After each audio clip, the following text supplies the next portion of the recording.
दंडवत प्रणाम, दंडवत प्रणाम, दंडवत प्रणाम, दंडवत प्रणाम, दंडवत प्रणाम. दंडवत प्रणाम. Sri Chakradas Swami is the one who protect and safeguard his duties by creating a cage of Vajra around them where no sorrow and disaster can touch them. He readily helps those who do complete surrender in front of him. He is an ocean of kindness and benevolence. I bow my head in front of him to shake his blessing, to shake his blessing. Shri गुरुजींनी अभ्यासांतर्गत दिलेल्या एका इंग्रजी महानुभवीय ग्रंथातील या भाषांतरित केलेल्या ओळींचा अर्थ असा: जो शरणांगताचा वज्रपंजरू, जो शरणांगताचा वज्रपंजरू आर्ताचा उदारू, जो शरणांगताचा वज्रपंजरू आर्ताचा उदारू, तो नवीन कृपेचा सागरू श्री सर्वेश्वरू, तो नवीन कृपेचा सागरू श्री सर्वेश्वरू, तो नवीन कृपेचा सागरू श्री चक्रधर. सर्वज्ञ श्री चक्रधर स्वामी. प्रतिवर्षाप्रमाणे संपन्न होत असलेली श्री ब्रह्मविद्या ज्ञानामृत व्याख्यानमाला सर्वप्रथम साधनदात्याच्या चरणी अभिवादन करते. या व्याख्यानमालेचे सर्वेसर्वा मम गुरुवर्य, ज्यांनी मला नामाचे परिज्ञान करून दिले, अशा दैवाते सुखश्री अधिष्ठित श्री गुरुजींना नमन करते.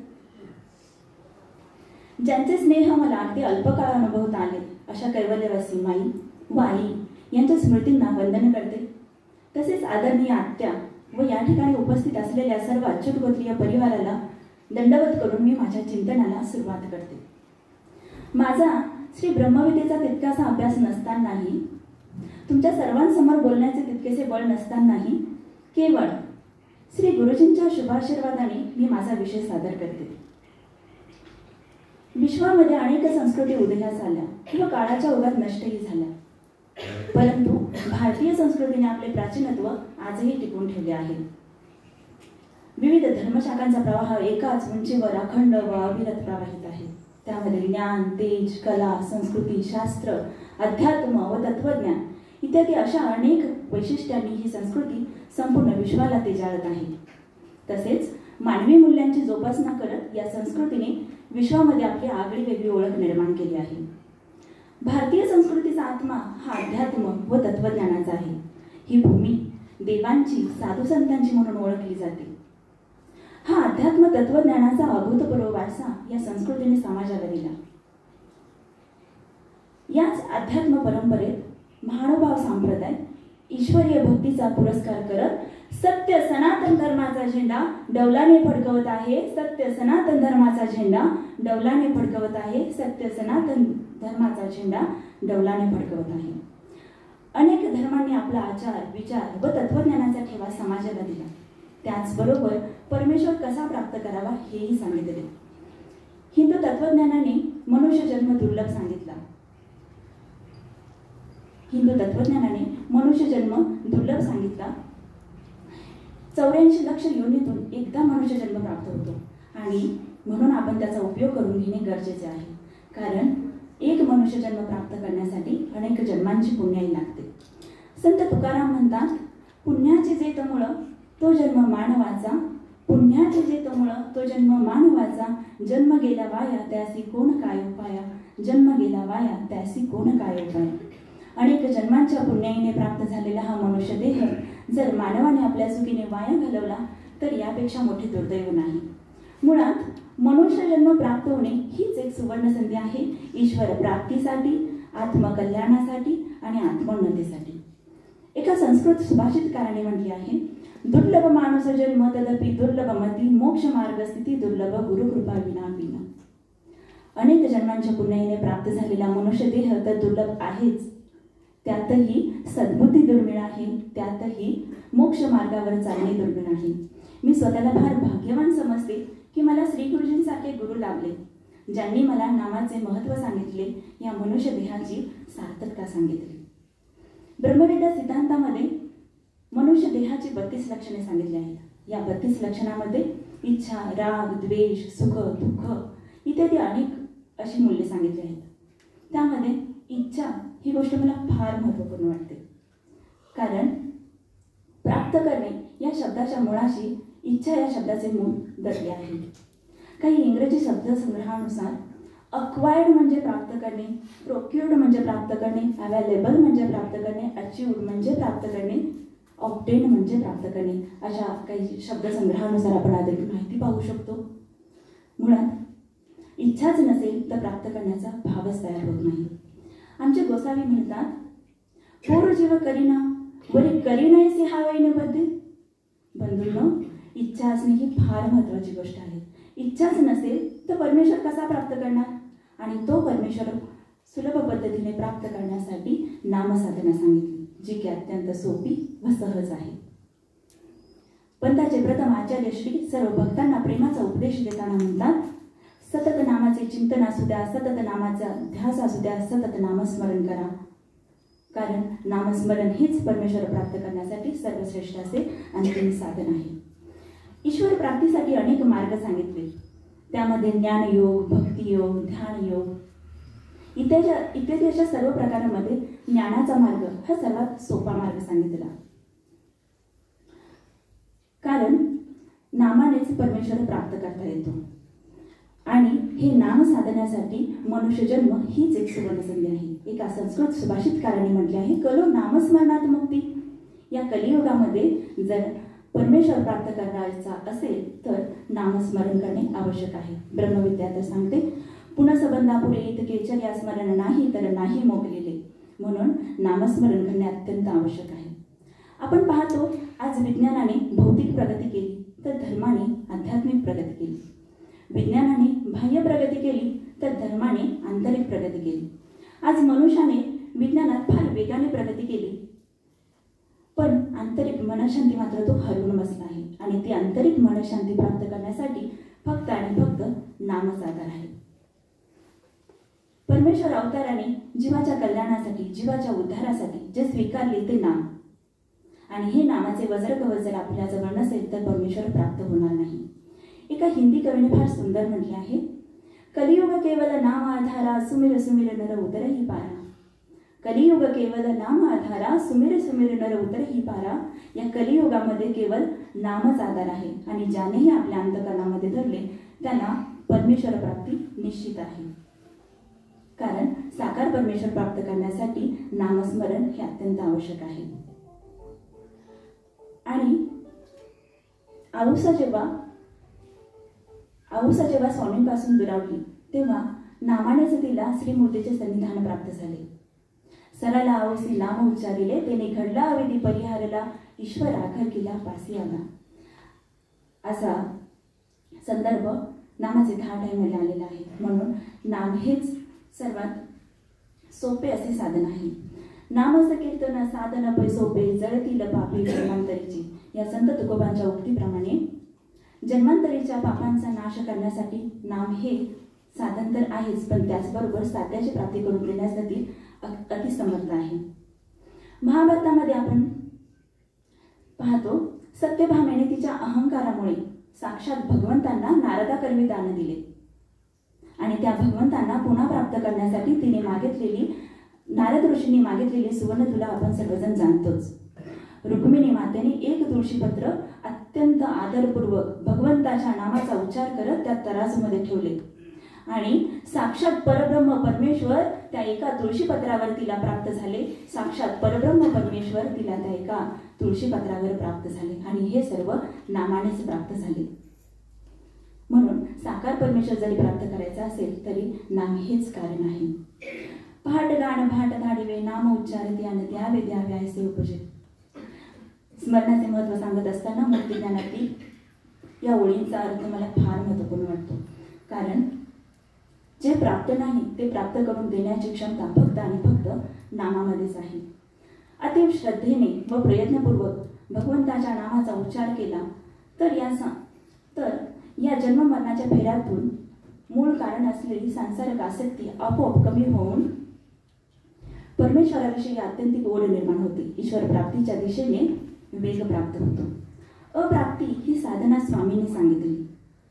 म्हणजेच जी गोष्ट प्राप्त नाही ती प्राप्त करण्यासाठी मनुष्याजवळ हाव, इच्छा, ध्यास असणे गरजेचे आहे. यामध्ये 7 पदार्थ सांगितले आणि ते नामानेच प्राप्त होऊ शकतात. तोची व्हावा तोची भेटावा ही अर्थ हाक सुद्धा नामाशिवाय अपूर्ण आहे. म्हणून नामस्मरण करणे अत्यंत गरजेचे आहे.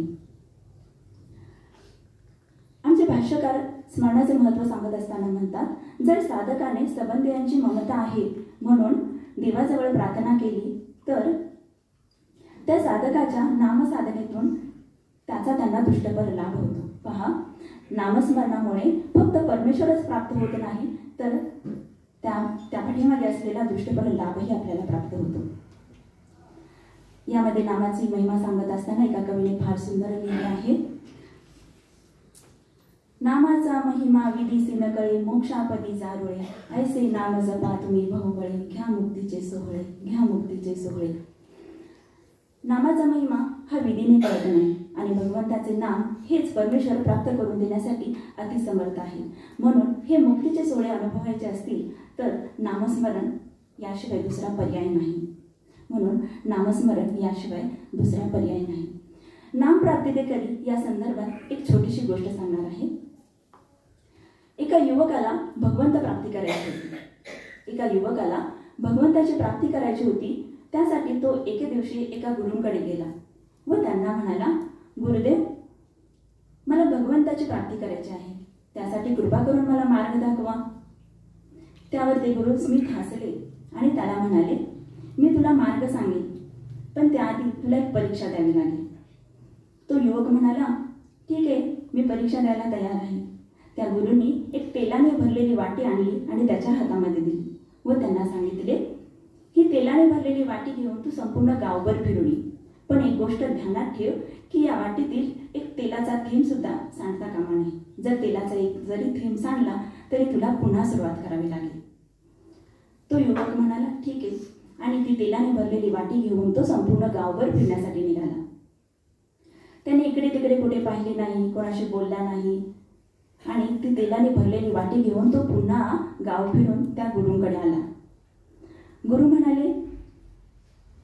त्या युवकाला गुरु म्हणाले, वाटेवरून येताना गावामध्ये काही सुंदर सुभाषित लिहिलेले फलक होते, ते तू पाहिले का? तो युवक म्हणाला, नाही गुरुदेव. गुरु पुन्हा म्हणाले, त्या गावामध्ये वाटेवरून येताना काही आबालवृद्धांना तुझी मदत हवी होती, तू त्यांना मदत केलीस का? तो युवक म्हणाला, नाही गुरुदेव. गुरु त्याला पुन्हा विचारतात, गावामध्ये सुंदर मंदिरे होती, ती तू पाहिलीस का? तो युवक म्हणाला, नाही गुरुदेव. तरी परत पुन्हा एकदा प्रयत्न करून शेवटी गुरु पुन्हा त्याला विचारतात, त्या मंदिरामध्ये काही संत ईश्वर नामाचे भजन कीर्तन करत होते, ते तू पाहिले का? ते तू ऐकले का? त्याचे तू दर्शन घेतले का? तो युवक पुन्हा म्हणाला, नाही गुरुदेव. मी फक्त आणि फक्त हातामध्ये असलेल्या तेलाच्या वाटीकडे माझे लक्ष होतं, तेलाच्या प्रत्येक थेंबाकडे माझे लक्ष होतं. मी यातील कोणत्याही घटनेचा लाभ घेऊ शकलो नाही. गुरु पुन्हा स्मित असले आणि त्याला म्हणाले की जसं तुझं लक्ष संपूर्ण त्या वाटीच्या तेलाकडे होतं, तेलाच्या प्रत्येक थेंबाकडे होतं, तसंच जर तुझं लक्ष संपूर्ण त्या भगवंताच्या नामस्मरणावर एकाग्र केलंस तर तुला भगवंत प्राप्ती निश्चित होईल. तुला भगवंत प्राप्ती निश्चित होईल. त्या युवकाला गुरुच्या परीक्षेचा मतितार्थ कळला. सांगण्याचे तात्पर्य एवढेच की भगवंतांना प्राप्त करण्यासाठी नामस्मरणाशिवाय दुसरा सोपा पर्याय नाही. नामस्मरणाशिवाय दुसरा सोपा पर्याय नाही. नामस्मरण म्हणजेच नामाचा जप करणे. जप या शब्दाची व्याख्या करत असताना सुभाषितकार म्हणतात, जकारो जन्म विच्छेदक पकारो पापनाशक. म्हणजेच या जन्म मरणाच्या फेऱ्यातून मुक्त करणारा तो जप, ते स्मरण, ते चिंतन. जप म्हणजेच जवळचा पद, जप म्हणजेच परमेश्वराला प्राप्त करण्याचा जवळचा मार्ग. एखादे नाम पुन्हा पुन्हा उच्चारणे याला जप असे म्हणतात. सारांश असा, नामस्मरण म्हणजेच नामजप, नामस्मरण म्हणजेच नामचिंतन, नामस्मरण म्हणजेच सतत परमेश्वराची आठवण. म्हणून नामस्मरण हेच परमेश्वर प्राप्तीसाठी सर्वात असे अंतिम साधन आहे.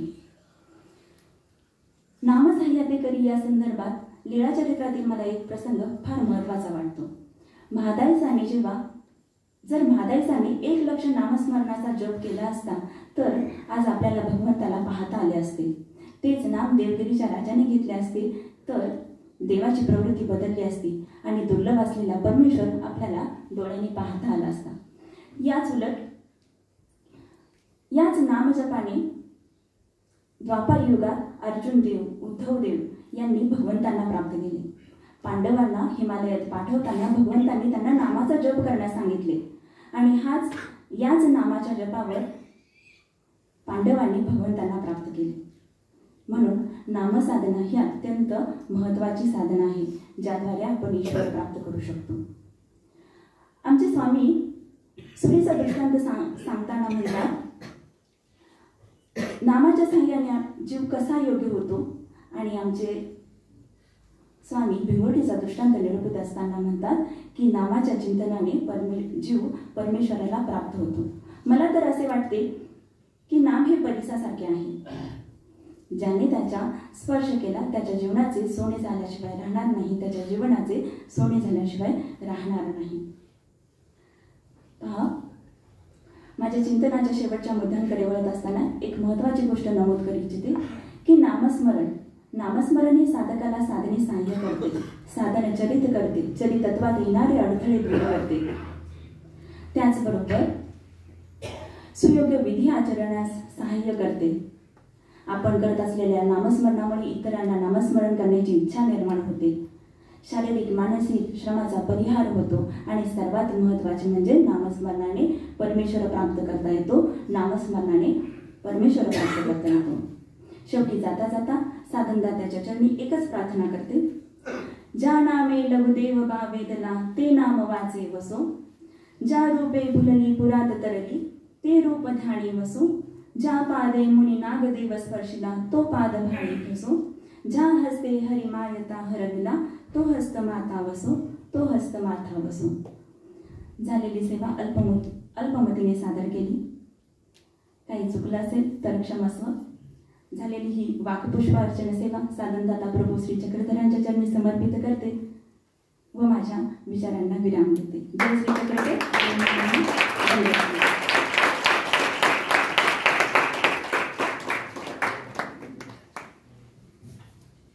धन्यवाद ताई.